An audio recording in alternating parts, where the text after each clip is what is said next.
You've tuned in to Trusting God at All Times, a daily devotional series from Peakland United Methodist Church in Lynchburg, Virginia.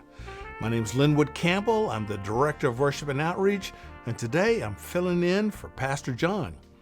John's out of town this week, and we were unable to record his devotional because we were snowed out. The title of his devotional for today is Jack of All Trades.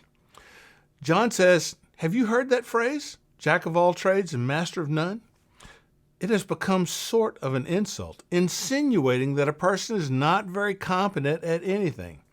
However, it began as a compliment.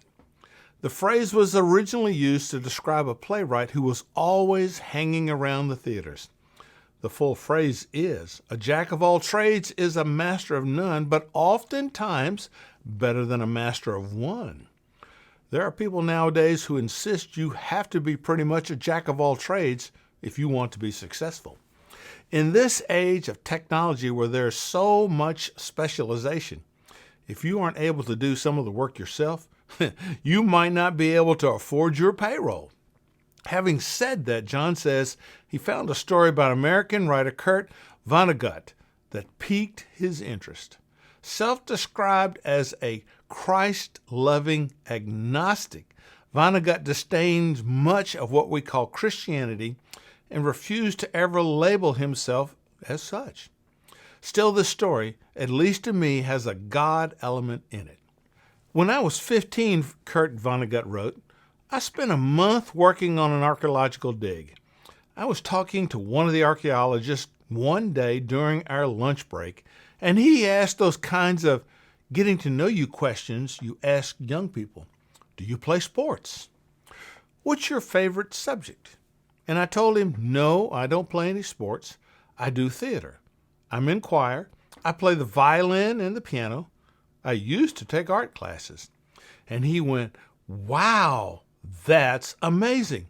And I said, oh no, but I'm not any good at any of them. And he said something then that I will never forget and which absolutely blew my mind because no one had ever said anything like it to me before. I don't think being good at things is the point of doing them. I think you've got all those wonderful experiences with different skills, and they all teach you things and make you an interesting person, no matter how well you do them.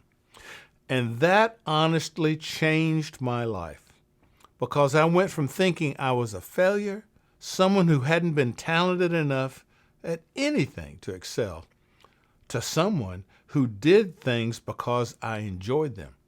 I had been raised in such an achievement-oriented environment, so inundated with the myth of talent that I thought it was only worth doing things if you could win at them. Have you ever thought you're losing in this Christianity thing? Don't have a winning faith that carries you over the finish line in a time of difficulty? Can't seem to muster up the enthusiasm and energy about God, church, or religion that other people seem to have? You know, it really isn't a competition, and God does not give out grades. The grandest cathedral is no closer to God than the little country church. No preacher is more eloquent than the Bible itself. And even the Apostle Paul said he was the least among believers. Long ago, we were told what God expects of our living: to do justice, love mercy, and be humble.